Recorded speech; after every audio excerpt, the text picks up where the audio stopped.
Thank you, Jorg. It's a pleasure to be here. Thank you for coming today. I will try to keep the lecture to about 50 minutes. I would appreciate it if your cell phones are turned off. And if you all start vibrating, I'll get my clinical kit out and we'll do an ADHD investigation. I will be glad to answer questions when the lecture is over. And in case we get in trouble and I talk too much and we don't have time for all the slides, they will be available online courtesy of San Diego State University. So Tuesday, you can go to Psychology Department, main website at SDSU, and there will be links to the PowerPoint presentation as well as the entire reference list that was used to construct the slides. Okay, so we'll begin with our first slide with a acknowledgement, which Jorg talked about. And then the PowerPoint presentation, www.psychology.sdsu.edu. My lecture today will cover these topics. What is cyberbullying and bullying, signs of bullying, bullying in children with special needs, effective strategies to counter bullying in schools, and state laws designed to diminish bullying. And I'm pleased to say that the three little pigs attended a professional development seminar on dealing with bullies, and they were never bothered by the big bad wolf again.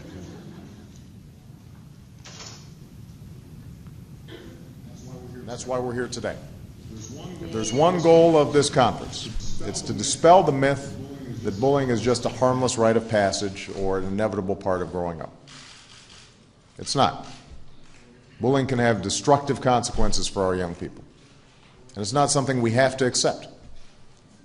As parents and students, as teachers and members of the community, we can take steps, all of us, to help prevent bullying and create a climate in our schools in which all of our children can feel safe. A climate in which they all can feel like they belong.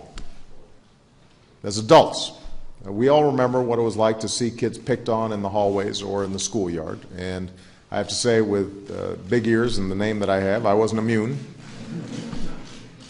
I didn't emerge unscathed. But because it's something that happens a lot, and it's something that's always been around, sometimes we've turned our blind eye to the problem. We've said, yeah, kids will be kids. And so sometimes we overlook the real damage that bullying can do, especially when young people face harassment day after day, week after week. So consider these statistics. A third of middle school and high school students have reported being bullied during the school year. Almost 3 million students have said they were pushed, shoved, tripped, even spit on. It's also more likely to affect kids that are seen as different, whether it's because of the color of their skin, the clothes they wear, the disability they may have, their sexual orientation. And bullying has been shown to lead to absences and poor performance in the classroom. And that alone should give us pause, since no child should be afraid to go to school in this country. I think President Obama hit the nail on the head. His statistics are a little off. We'll be seeing some more recent statistics. But it was great that the President of the United States sponsored a workshop on bullying earlier this year. What is bullying? Well, there's no easy answer, and our approach to it is that it involves repeated physical, verbal, psychological, sexual, or electronic media acts. These acts may threaten, insult, dehumanize, or intimidate another individual who cannot properly defend himself or herself.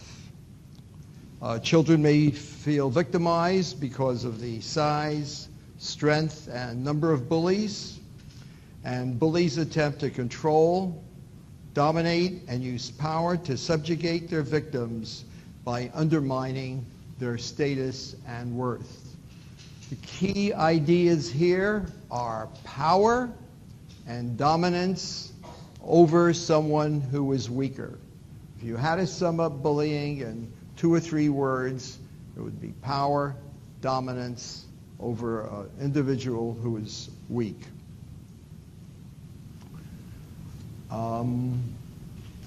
Bullying has been described as an immoral action because it humiliates and oppresses innocent victims.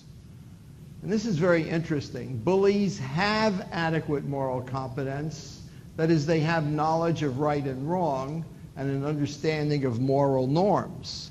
So this gives us a way that we may make progress if we ever can get these individuals in counseling or in some kind of therapeutic intervention. But paradoxically, they do not have the moral compassion, that is, the emotional awareness and sensitivity about their moral infractions. In fact, bullies may disregard the harmful effects of their actions and blame the victim for causing the bullying behavior. What are some examples of bullying?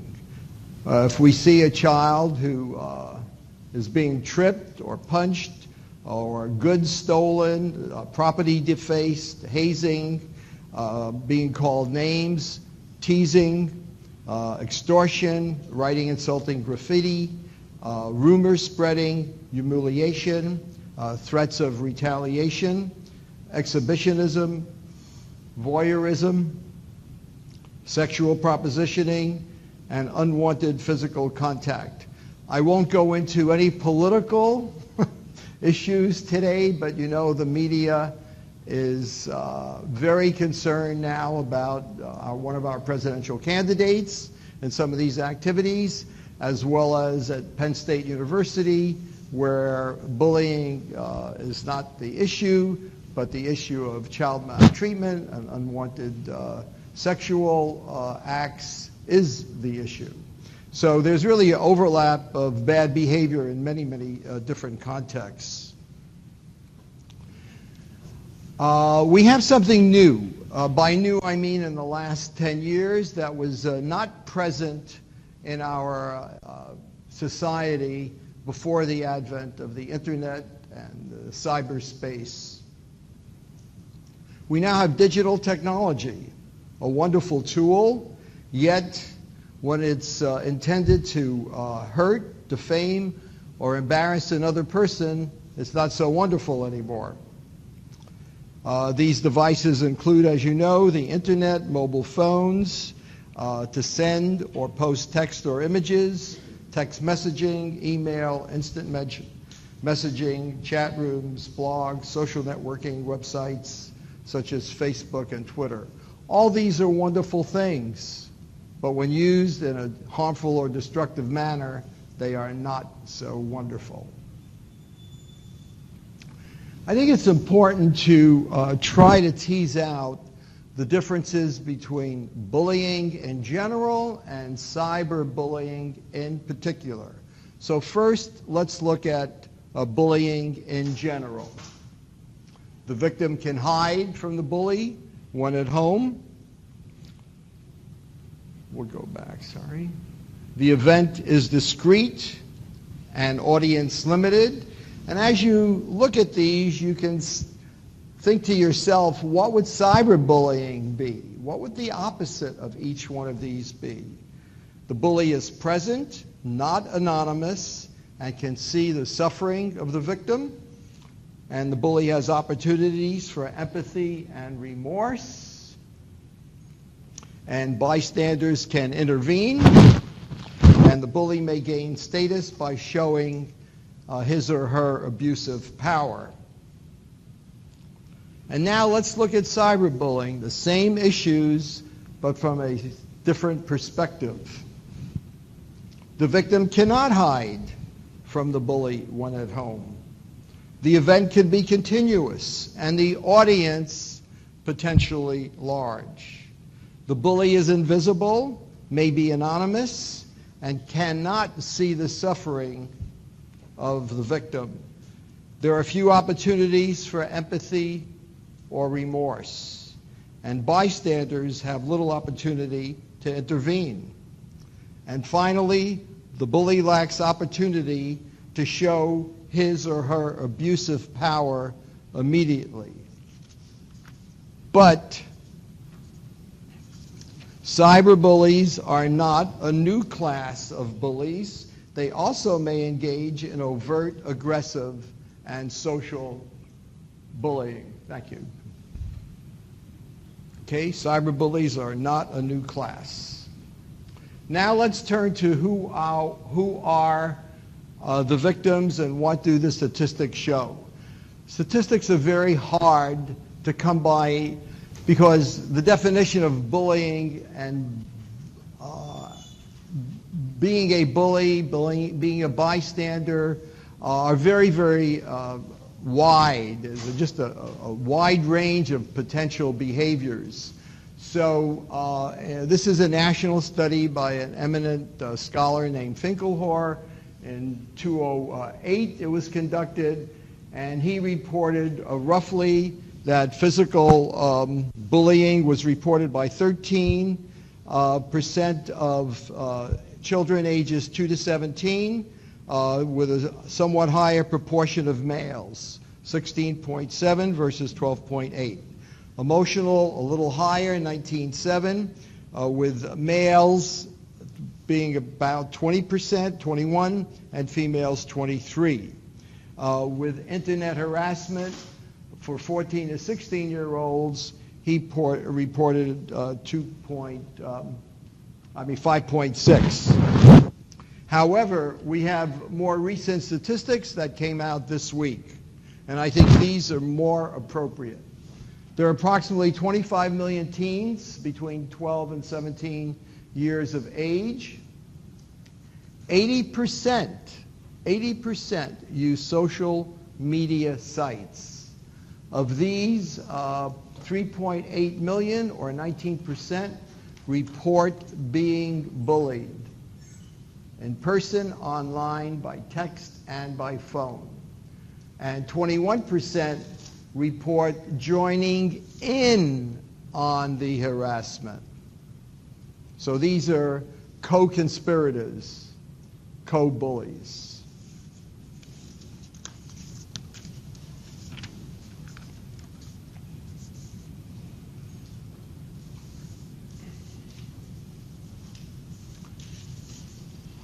Amanda Lenhart from the Pew Research Center that conducted the study said the following in an interview: social networking sites have created new spaces for teens to interact, and they witness a mixture of altruism and cruelty. For most teens, these are exciting and rewarding spaces, but the majority also have seen a darker side. Who is bullied?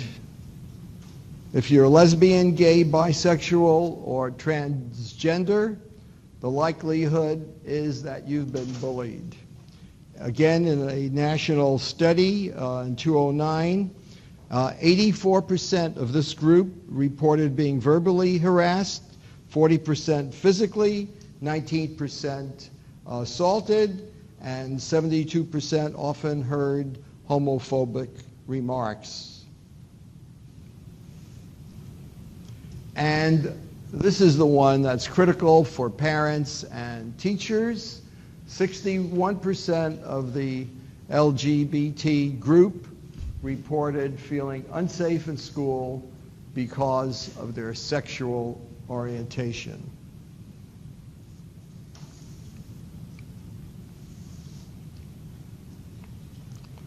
So who becomes a victim? The lesbian, gay, bisexual, transgender. And unfortunately, our special needs children also become victims of bullying.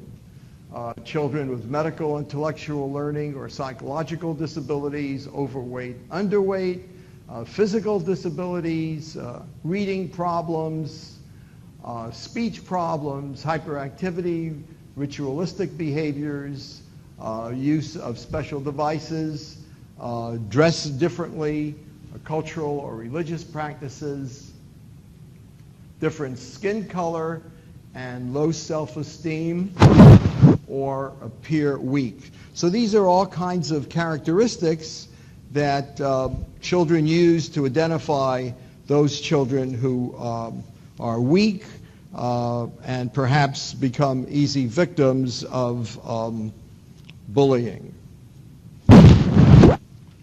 But children who are victimized, particularly if they have special needs, also may become victims. So the literature talks about a new class of children who are called bully victims or victim bullies. Not only are they targets of bullying, but they also bully other children. And this happens occasionally when they want to protect themselves, they feel anxious and have limited frustration tolerance, they cannot size up a situation realistically, and distinguish good-natured kidding from bullying. They may be pushed too far and feel their resources are exhausted, or they may fail to realize the difference between playful behavior and behavior that is not playful. Why is bullying particularly bad for children with special needs? I think it's particularly bad because it limits their motivation to achieve, may lower their grades, interfere with their compliance with treatment regimens and the use of assistive technology, and increase the frequency and strength of their symptoms. So I think it's a double whammy for a special needs child to become a victim of bullying. And here would be an example of a special needs child.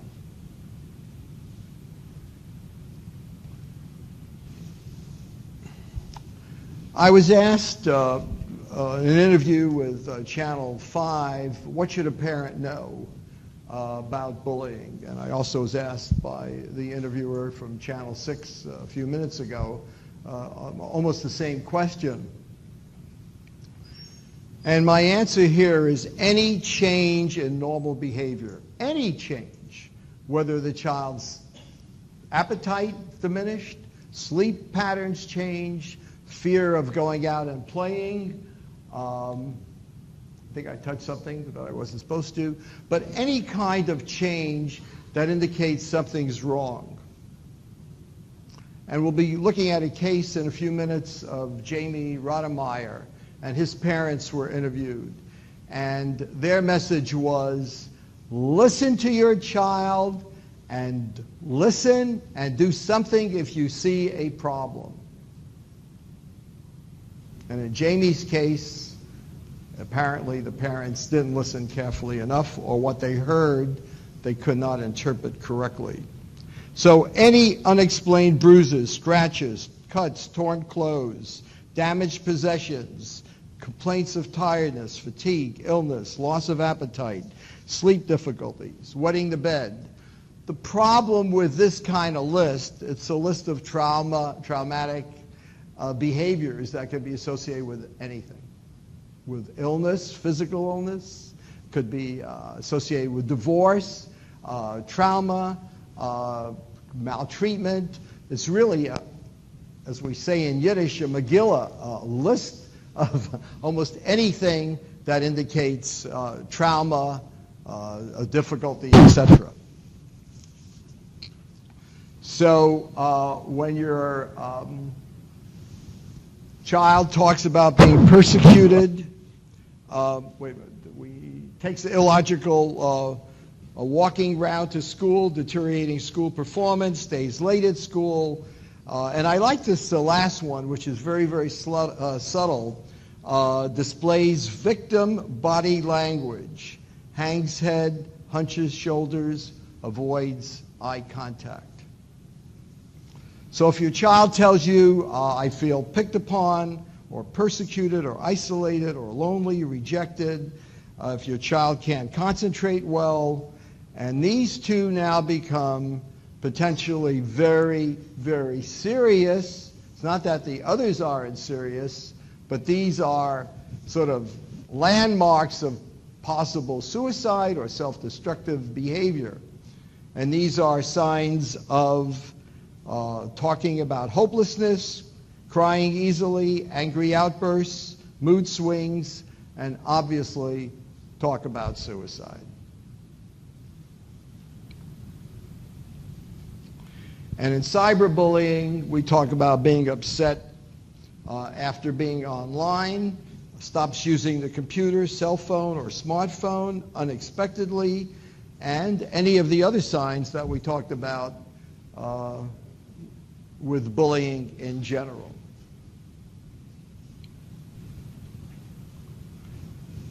On September 8th, 2011, I told you a moment ago about Jamey Rodemeyer.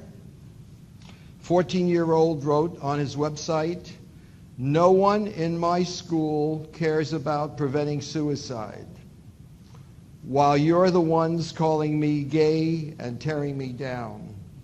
A day later, "I always say how bullied I am. No one listens. What do I have to do so people will listen to me?" I am not familiar with current pop groups, but a group called the Hollywood Undead has a song, I guess, and I debated whether I was going to include these verses in this presentation, and I decided on including them because I think they give us the pathos, the trauma, the tragedy of this young man's life. I just want to say goodbye. Disappear with no one knowing. I don't want to live this lie. Smiling to the world unknowing. I don't want you to try. You've done enough to keep me going. I'll be fine, I'll be fine, I'll be fine for the very last time. About 10 days later, on the 18th of this year, Jamey committed suicide.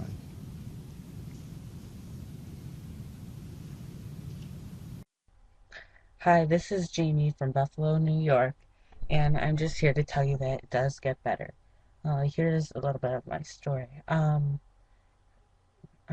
December 2010, I thought I was bi, and then I always got made fun of because I virtually have no guy friends, and I only have friends that are girls, and it bothered me because people would be like, "Faggot, fag," and they'd taunt me in the hallways, and I felt like I could never escape it, and I made a form spring, which I should have done, and people would just constantly send me hate, telling me that gay people go to hell, and I just want to tell you that it does get better, because when I came out for being bi, I got so much support from my friends, and it made me feel so secure.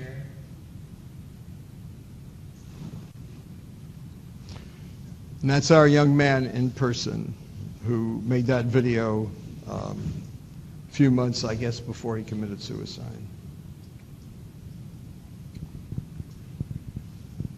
So I know this is a letdown now after that very poignant presentation, but let's go back to the more formal lecture.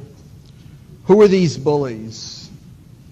They're aggressive, dominant, prone to losing temper, outbursts of anger, devious, manipulative, insincere, insecure, immature, poor social skills, but they still maintain average popularity. They want to increase their social status and climb the school ladder. They may have limited empathy for their victims. As adults, they may continue their aggressive behavior, engage in child abuse or domestic violence, and tend to remain bullies unless they receive counseling.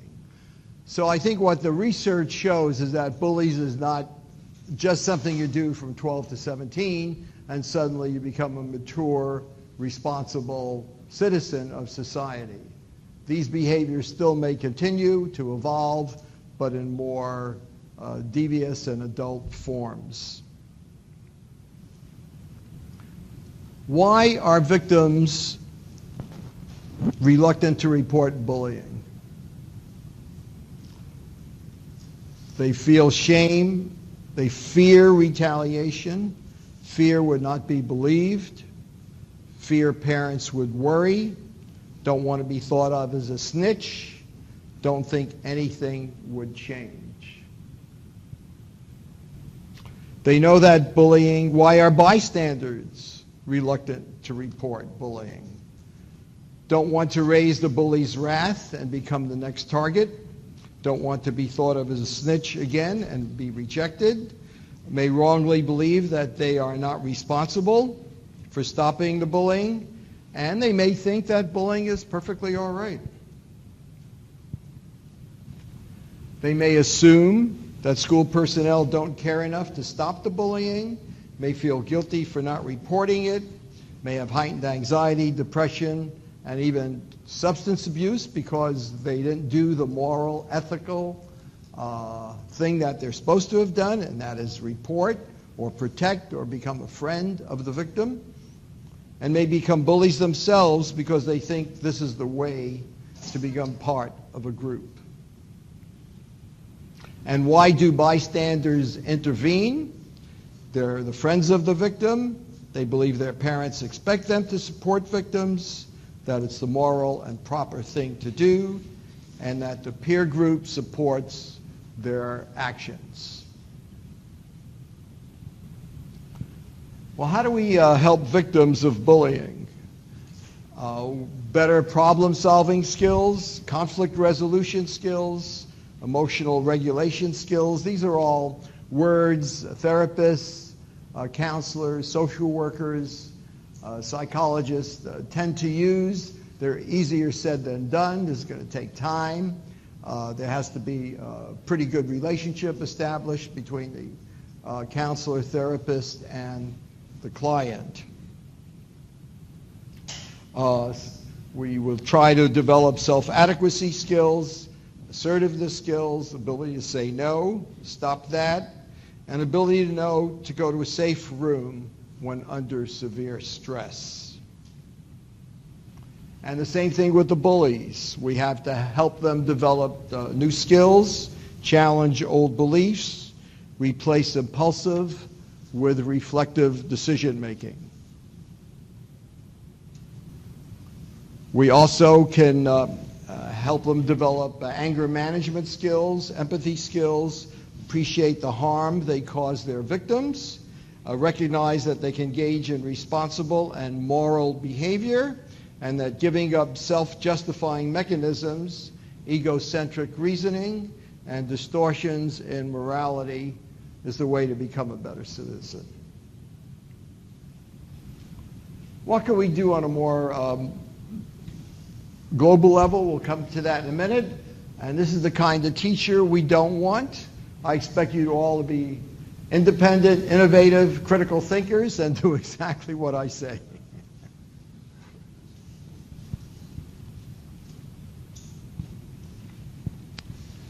Ideally, I'm sure from the White House conference and other conferences on what can we do as a society to prevent bullying, we want a comprehensive intervention strategies involving students, teachers, administrators, families, and communities. We want to build prevention programs based on principles of science and supported by scientifically valid evidence and effectiveness. We want to apply school discipline rules, policies, and sanctions fairly and consistently, and implementing policies at all levels, including primary, junior, intermediate, and high school. I think we have to convince our school staff and school administration that things that you heard Jamey Rodemeyer say and many other children who feel very, very depressed. We have to motivate students, teachers, administrators, and parents to understand that bullying is serious and preventable. And anti-bullying programs must be given a chance to work. And that they, the parents, the children who are not bullied or the victims can make a difference. And knowing that having a defender means that victims may be less likely to be bullied in the future.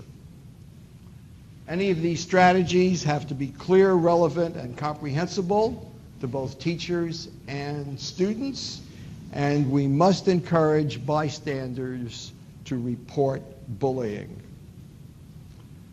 We have to partner with law enforcement, mental health agencies to identify and address serious cases of bullying. And we need good statistics. We need ways to assess the frequency of bullying, the effectiveness of any intervention program, and making adjustments as needed. On the web, anyone involved in such efforts can get some help from the Delaware Attorney General and Safe School Survey and the Hamburger et al. Source. And these, again, will be available on the reference list.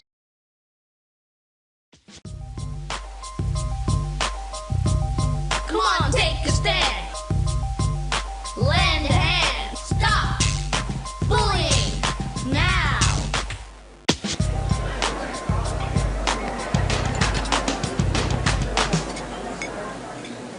Check this out. I'm gonna squeeze this pudding down Weenie's shirt.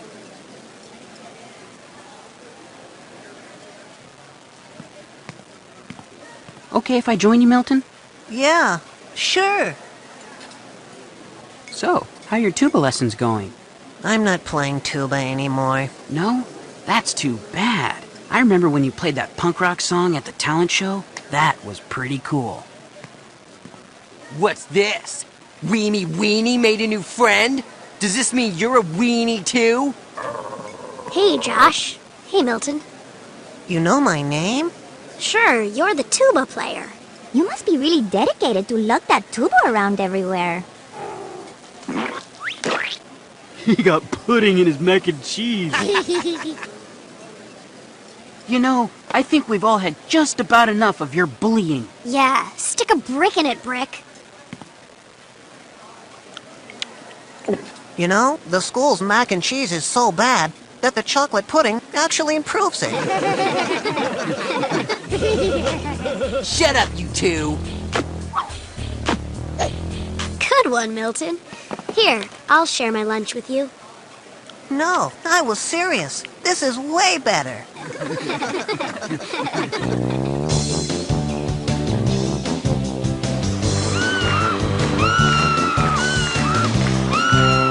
Wait a minute. I don't need to fantasize. My real life's pretty good already.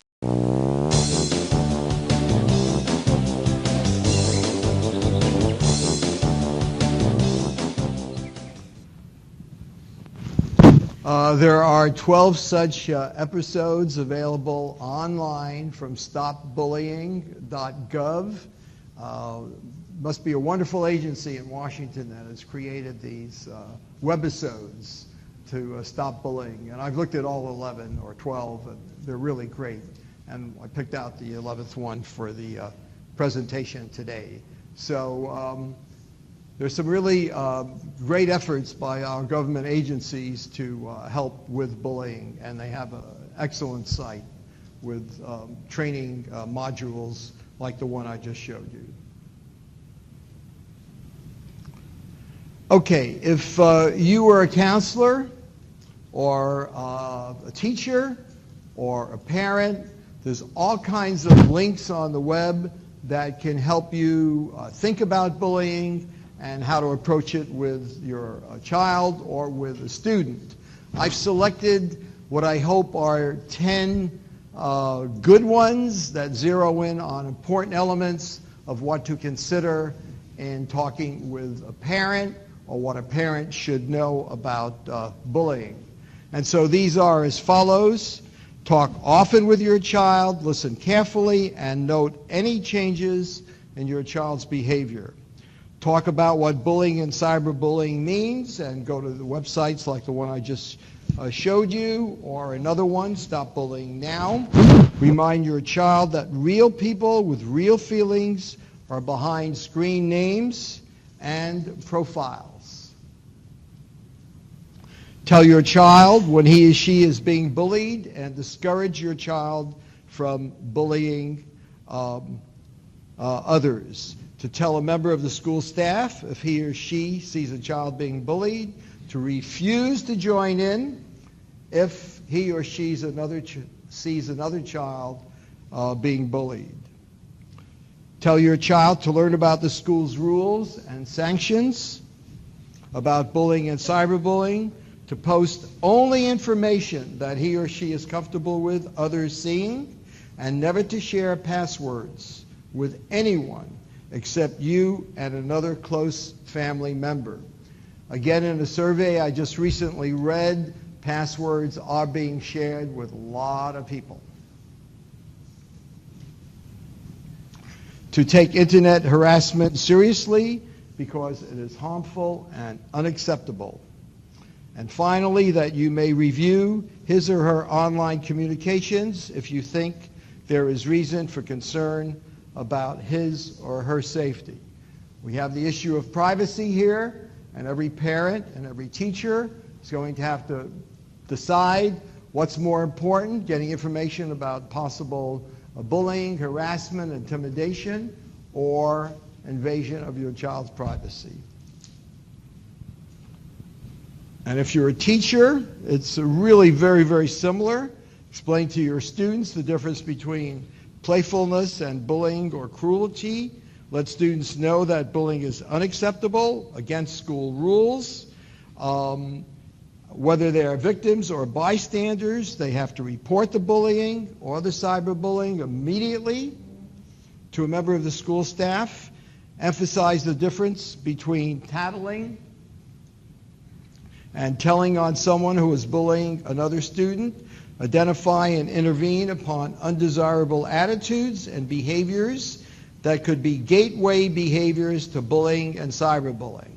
Now, this is a little abstract, and the teacher should realize that these gateway behaviors are many of the things we talked about earlier in terms of aggressiveness, hostility, lack of empathy, impulsiveness, etc.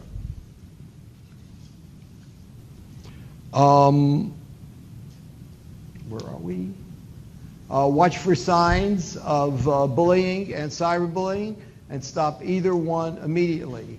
And these, by the way, are all intervention guidelines. So you say, what do we do? How do we make a difference? These are the ways we're going to make a difference. Listen receptively to parents who report bullying or cyberbullying. Report all incidents of bullying and cyberbullying to the school administration. Always respond to requests of help from victims of bullying, and make sure that they know that bullying is not their fault. And again, closely monitor use of computers at school and become familiar with cyberbullying and its dangers.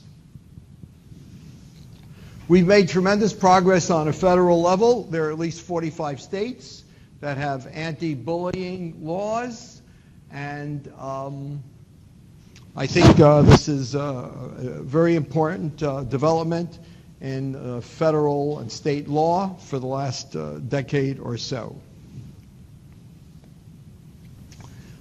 On October 9th this year, the California State Legislature passed a law called Seth's Law, named after a 13-year-old boy who killed himself after years of anti-gay bullying.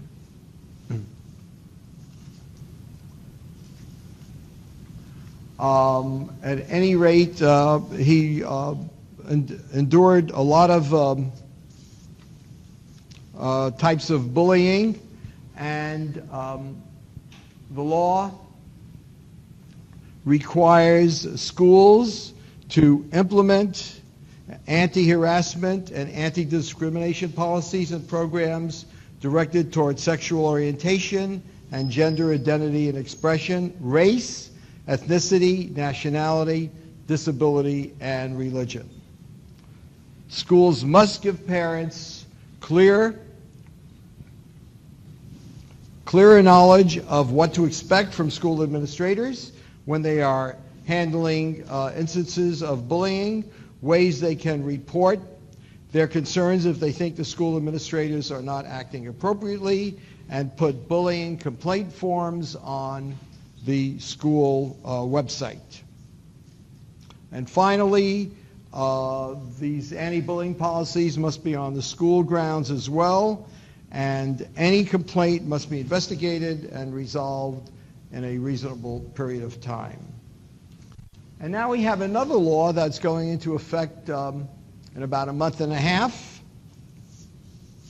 It's California Bill SB 48, and it requires instruction of the contributions of LGBT Americans, persons with disabilities, and members of other cultural groups, including Pacific Islanders, to the development of California and the United States. And furthermore, instructional materials cannot be used if they reflect adversely upon persons because of their race or ethnicity, gender, religion, disability, nationality, sexual orientation, occupation, or other relevant characteristics. And when I hear this, I'm saying this is 211. This should have been 1811. Why now? Why did it take 200 till 211 to put in policies that were geared to prevent bias and intimidation of people of color, people of different sexual orientation, people who differ from, quote, the supposed majority? But at least it's on the books. Finally, it's on the books. So I guess we got to be thankful for small things. In general, most states have laws now where anti-bullying policies include cyberbullying. States have to investigate, provide counseling, report incidents, take action, even if it occurs off campus. The problem is, who will train teachers and administrators? How will the new curriculum be added to existing curriculum?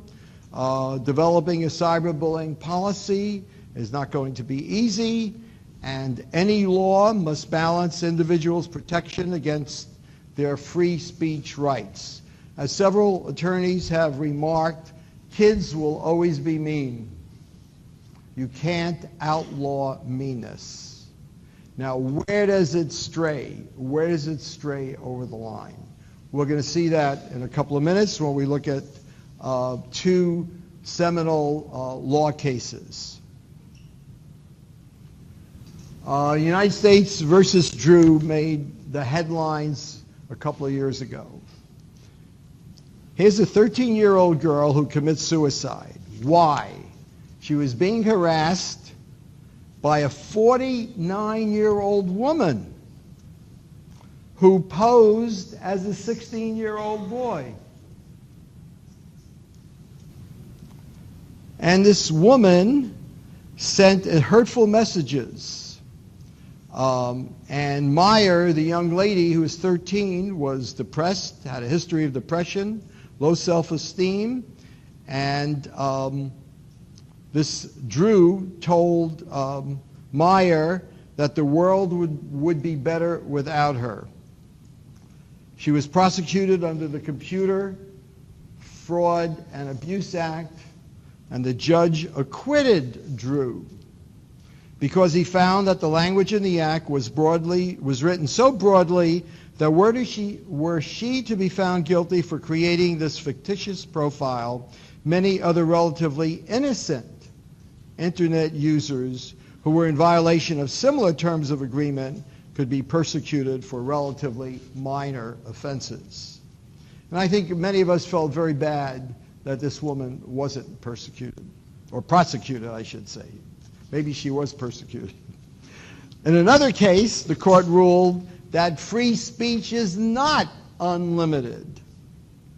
The Second District Court of Appeal in California ruled that the First Amendment does not protect internet banter among teenagers if a message contains genuine threats of harm.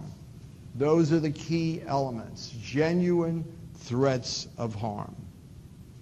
And in this particular case of DC versus RR, posting death threats, anti-gay diatribes, pound your head in with an ice pick, and wanted dead or alive. The appeals court concluded, quote, "The students who posted the threads sought to destroy DC's life, threatened to murder him, and wanted to drive him out of Harvard Westlake and the community in which he lived."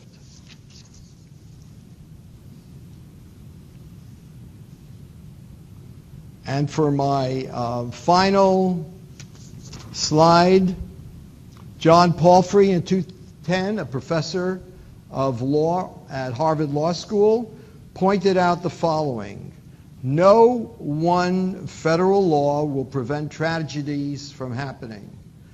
Most of the time we have the laws on the books that we need. It's a commitment to teaching and mentoring, to being supportive, and to being tough where we have to be, that can help. And my final message is no to bullying.